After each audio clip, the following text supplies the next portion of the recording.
बिस्मिल्लाहिर्रहमानिर्रहीम। नाजरीन, इस वक्त मैं हल्का अब्बासपुर में मौजूद हूँ और मेरे साथ पाकिस्तान तहरीक इंसाफ आज़ाद कश्मीर के मरकज़ी डिप्टी सेक्रेटरी जनरल सरदार मुर्ज़ा अली अहमद साहब मौजूद हैं। और सरदार मुर्ज़ा अली अहमद साहब इस मरतबा हल्का अब्बासपुर से आज़ाद उम्मीदवार की हैसियत से इलेक्शन स्टैंड कर रहे हैं। मुर्ज़ा अली अहमद साहब, आपने टिकट के लिए अप्लाई किया और आपको टिकट यकीनन नहीं मिला, इसकी क्या वजह थी? बिस्मिल्लाहिर्रहमानिर्रहीम। शुक्रिया ज़ुल्फ़िकार मलिक साहब। टिकट के लिए अप्लाई किया था और मेरिट के ऊपर जो है वो सारे लोग एक्सपेक्ट कर रहे थे कि टिकट मुझे ही मिलेगा। जैसे कि आपने देखा कि पूरे ज़िले की तंजीमें, तहसील की, यूनियन काउंसिल्स की, यूथ की तंजीमें, ISF की तंजीमें, सारे लोग PTI तो मैंने रिवाइव किया इस हल्के में। गुज़श्ता इलेक्शन में PTI ने 600 वोट लिया था यहाँ पर, तो पूरी पार्टी बनाई 4-5 साल की मेहनत से। बड़ी इन्वेस्टमेंट है हमारी, टाइम, मनी और एवरीथिंग। लेकिन कुछ वजूहत ऐसी हैं, वो तो पार्लियामानी बोर्ड के जो हमारे एक मेंबर हैं दीवान मुय्यदीन, उनकी ऑडियो क्लिप सुने तो आपको काफ़ी सारी वजूहत की समझ आ जाएगी कि टिकट किस तरह और कहाँ और कैसे हुआ। चूँकि अब्दुल क़य्यूम न्याई साहब भी आपकी ही फैमिली से हैं और आपकी फैमिली के और भी बहुत से 2-4 आदमी इलेक्शन लड़ रहे हैं, तो हमारे जो इस इलाके में या इस आज़ाद कश्मीर के अंदर एक चीज़ है कि इलाकाईज़म और बरादरीज़म काफ़ी हद तक है, और जो इलेक्शन लड़ता है उस पर असरअंदाज होता है। तो किस हद तक आपकी फैमिली आपके साथ सपोर्ट कर रही है? जनाब, पहली तो बात यह है कि मेरी बरादरी पहली तो है ला इलाहा इल्लल्लाह मुहम्मद रसूलुल्लाह। दूसरी बात यह है कि जो लोग हमारे कबीले के 3-4 उम्मीदवार हैं, उनका बिल्कुल डेमोक्रेटिक राइट है। वो अपनी अपनी पॉलिटिकल पार्टीज़ के अंदर हैं, उनकी अपनी अपनी पॉलिटिकल पार्टीज़ के अंदर स्ट्रगल है। मेरी भी एक पार्टी के अंदर स्ट्रगल है। अगर मैं इलेक्शन लड़ना चाहता हूँ तो जमहूरियत ये है कि उनको पूरा राइट है इलेक्शन लड़ने का, और मैं उनका एहतराम करता हूँ। जहाँ तक ताल्लुक़ है बरादरी की साथ तक मेरे साथ है, तो मेरे ख़्याल में इस हल्का इंतखाब के अंदर 70 सालों में वो पहला आदमी मैं हूँ जो सबसे ज़्यादा बरादरी का जो ये नासूर है उसके ख़िलाफ़ काम कर रहा हूँ कि ये बरादरीज़म एक नासूर है। बरादरियाँ, मैं समझता हूँ कि कोई ट्राइब इस हल्के में अकेला इलेक्शन नहीं लड़ सकता। ये अलग बात है कि रवायत ये है कि जो भी इलेक्शन लड़ता है जीतता है और उसके बाद अपने कबीले को नवाजता है वो, और अपने करीबी लोगों को नवाजना शुरू हो जाता है।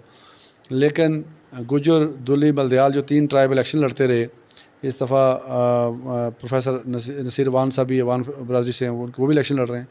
जो 3 ट्राइब इलेक्शन लड़ते रहे, बुनियादी तौर पे इनमें से कोई भी कबीला ऐसा नहीं है जो अकेले इलेक्शन जीत सके। और जो इस वक्त सिटिंग मिनिस्टर हैं वो भी अकेले इलेक्शन नहीं जीत सकते, उनका भी वोट बैंक इतना नहीं है। वोट बैंक तो तकरीबन 3-4 कबाइल ऐसे जिनका करीब करीब ही है। तो मेरा कभी भी बिलीव ये नहीं रहा कि बरादरीज़म की सियासत को प्रमोट किया जाए। लेकिन आपके सवाल के जवाब में मैं ये कहना चाहता हूँ कि इंशाअल्लाह जो ट्राइब का बड़ा तबका है, बड़ा हिस्सा ट्राइब का, जिसमें बुज़ुर्ग हैं, ख़वातीन हैं, स्टूडेंट्स हैं, मेल फीमेल स्टूडेंट्स हैं, किसान हैं, ज़राअत के पेशे से वाबस्ता हैं, ताजरा से वाबस्ता है। मेरी बरादरी के लोग जहाँ जहाँ पे अभी हैं, जो हमारे दुली ट्राइब से हैं, मुझे चूँकि फिंगर टिप पे एक एक बंदे का पता है। इंशाअल्लाह मेजॉरिटी में लोग जो हैं वो मेरे साथ नहीं हैं, वो मेरे विजन के साथ हैं, वो कोई बरादरी के साथ नहीं है। वो मेरा जो विजन बरादरीज़म के ख़िलाफ़ है, मेजॉरिटी हमारे कबीले के लोग उसके साथ हैं कि मेरे कबीले के मेजॉरिटी लोग इस वक्त बरादरीज़म के ख़िलाफ़ हैं, जिनमें पढ़े लिखे सारे लोग ख़िलाफ़ हैं और जो भी फ्रेश माइंड सेट के लोग हैं वो सारे ख़िलाफ़ हैं। फिर मैं आपको बताऊँ कि जो स्टूडेंट्स हैं, हमारी तलबा और तालबात हैं, हमारी जो तालबात, मुझे कल भी एक बंदे ने पैगाम दिया जी कि मेरी बेटियां जो हैं 3, वो पढ़ती हैं कॉलेज में और यूनिवर्सिटी में, लेकिन उन्होंने हमें कहा है कि हमारा वोट मुर्तज़ा भाई का वोट है, हम उसको देंगे। तो मेरे लिए बड़े इत्मीनान का बाइस है कि हमारे कबीले के जो बड़ी तादाद में लोग अल्हम्दुलिल्लाह मेरे साथ हैं, वो बरादरीज़म के ख़िलाफ़ है। चूँकि उनको मेरा पता है कि मैं बरादरीज़म के ख़िलाफ़ हूँ और मैं बरादरीज़म की पॉलिटिक्स को बिल्कुल जड़ से उखाड़ फेंकने के लिए मैदान में उतरा हुआ हूँ। आप भी इलेक्शन स्टैंड कर रहे हैं और दूसरी तरफ पाकिस्तान तहरीक इंसाफ के सरदार अब्दुल क़य्यूम न्याई साहब भी स्टैंड कर रहे हैं। तो अगर आप भी इलेक्शन लड़ते हैं तो क्या आपके वो जो टिकट होल्डर हैं PTI के, उनको नुकसान ही होगा? इस तरह तो पार्टी को नुकसान होगा। मैं नहीं समझता कि वो PTI के टिकट होल्डर हैं। PTI के टिकट होल्डर यहाँ PTI की तंजीमें मैं हूँ जिसने पार्टी बनाई है। मैं समझता हूँ कि अवामी मैंडेट और पार्टी का मैंडेट मेरे पास है। मैं कागज़ का एक जो टुकड़ा है वो कोई किसी जगह गलती से जारी हो जाए तो उसको मैं नहीं इम्पोर्टेंस देता कि वो पार्टी है। पहली तो बात है कि उन्होंने 9 इलेक्शन लड़े हैं, उनके बड़े भाई जो हैं 5 उन्होंने लड़े हैं, 4 इन्होंने लड़े हैं।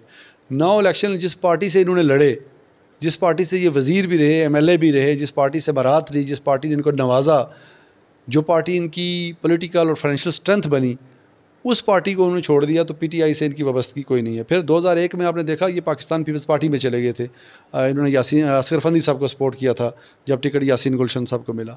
तो मैं नहीं समझता हूँ कि वो सर तो आपने भी पार्टियाँ चेंज की हैं। पार्टियाँ बिल्कुल पार्टियाँ मैंने चेंज की हैं, लेकिन मैं जिस पार्टी में रहा हूँ मैंने कोशिश की है कि अपनी पार्टी को सपोर्ट करूँ। मैं फ़र्ज़ करें मुस्लिम कॉन्फ्रेंस में रहा हूँ, सारी मेरी बैकग्राउंड मुस्लिम कॉन्फ्रेंस की है। तो 7-8 इलेक्शन ऐसे हैं जो क्यूम नियाज़ी साहब ने और हाजी मुस्तफ़ा साहब ने मुस्लिम कॉन्फ्रेंस के टिकट पर लड़े। हमने 7-8 इलेक्शन इनको सपोर्ट किया है, कभी पार्टी नहीं छोड़ी। मेरे वालिद ने कभी पार्टी नहीं बदली। फिर यह है कि इनसे हमारे जब इख्तलाफात हुए और हम जब नून लीग में गए तो यासीन गुलशन साहब गुजर हैं, और आपने देखा कि हमने नून लीग के अंदर गुजर कैंडिडेट को सपोर्ट किया है, हमने पार्टी नहीं छोड़ी। यासीन गुलशन साहब को 2001 में टिकट मिला और 2011 में मैं नून में था, उनको टिकट मिला, तो आपने देखा हमने उनको सपोर्ट किया। इसी तरह पिछले इलेक्शन में ओवरऑल एक अलायंस था आज़ाद कश्मीर में मुस्लिम कॉन्फ्रेंस और PTI का, अगरचे हमारे हल्के में नहीं था, फिर भी हमने मुस्लिम कॉन्फ्रेंस में क्यूम नियाज़ी साहब थे तो हमने उनको सपोर्ट किया, चूँकि ओवरऑल अलायंस तक चल रहा था पूरे पाकिस्तान में और यहाँ ये बेटर पोजीशन में थे। तो मैंने पार्टी बदलना, कोई पार्टी इंसान बदलते हैं। देखें, जानवर कभी पार्टी नहीं बदल सकते। इंसान अशरफुल मखलूक़ात है, इंसान विजन रखता है, वो पार्टी बदलता है, वो सोचता है, उसको जब एहसास होता है कि मैं जहाँ खड़ा हूँ यहाँ इंसाफ नहीं है, जस्टिस नहीं है, वो पार्टी बदलता है। लेकिन इस दफ़ा सूरत हाल मुख्तलिफ है। इस दफ़ा मैं पार्टी के अंदर हूँ, मैं PTI के अंदर हूँ, और PTI किसी की विरासत नहीं है, ये इमरान खान की पार्टी है।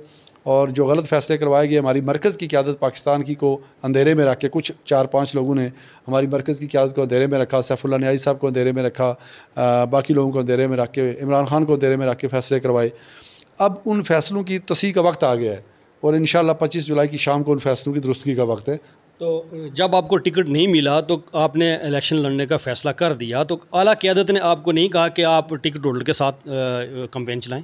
देखें, बात यह है कि एक स्टैंस है मेरा, मेरे ख्याल में आला क़यादत के कहने ना कहने से इस हल्के का फ़ैसला नहीं होना।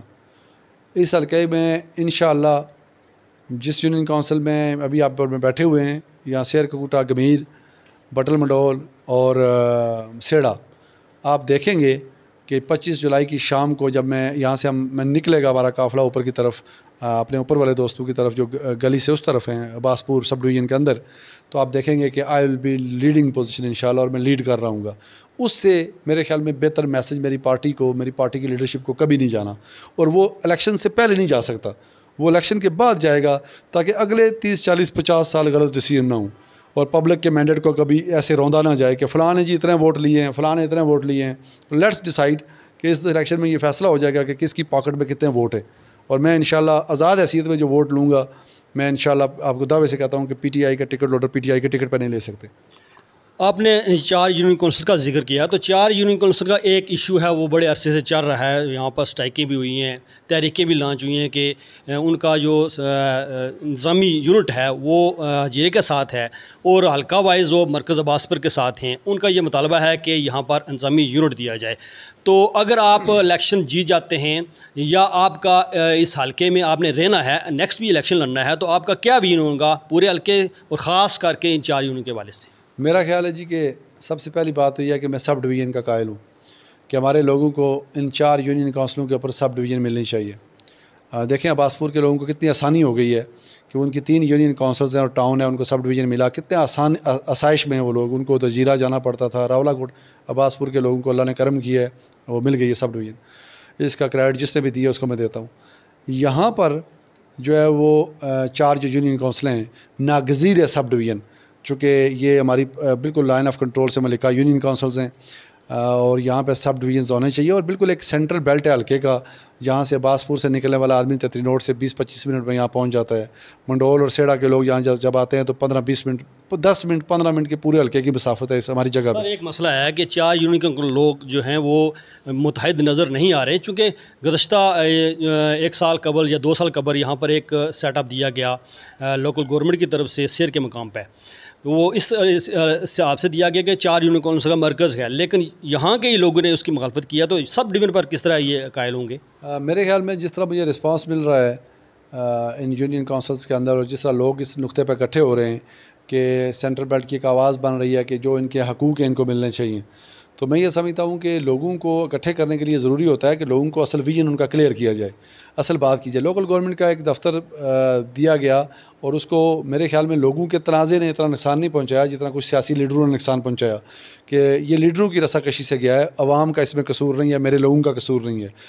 आप देखेंगे कि sub division in union councils के ऊपर जब ये नारा बुलंद होगा तो आप देखेंगे कि ये चारों यूनियन काउंसिल और बिलखसूस ये जो हमारा बेल्ट है जिसमें सेंट्रल बेल्ट है, इसके अंदर बिल्कुल एक हमआहंगी पाई जाती है, 100% हमआहंगी पाई जाती है। और सब डिवीज़न जो इस्तिकाक है, ये इस बेल्ट का इस्तिकाक है, चूँकि ऊपर सब डिवीज़न मौजूद है, नीचे भी सब डिवीज़न, ये फिर 2 सब डिवीज़नों के ऊपर हमारा जो मुतालबा बनता है वो ज़िले का है इंशाल्लाह, और ज़िला भी हम लेंगे। लेकिन ये मेरा थ्रू मीडिया ये इंशाल्लाह वादा है अपने लोगों से कि हम नीचे की जो 4 यूनियन काउंसिल हैं इनके ऊपर हम मुश्तमिल सब डिवीज़न बनाएंगे इंशाल्लाह। इस वक्त चूँकि पीटीआई के आज़ाद कश्मीर के अंदर 2 बड़े जो लीडर हैं वो सामने आए हैं, एक तनवीर इलियास साहब हैं और दूसरा बैरिस्टर सलाम चौधरी साहब हैं, आप किसको लाइक करते हैं? देखें जी, अब तो मैं आज़ाद उम्मीदवार हूँ और दोनों पे पीटीआई के लीडर हैं।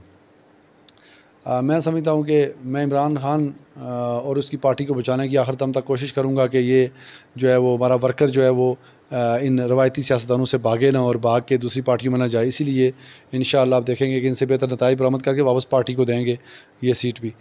मैं ये समझता हूँ कि कंपैरेटिवली तनवीर इलियास साहब is in better position to lead the country.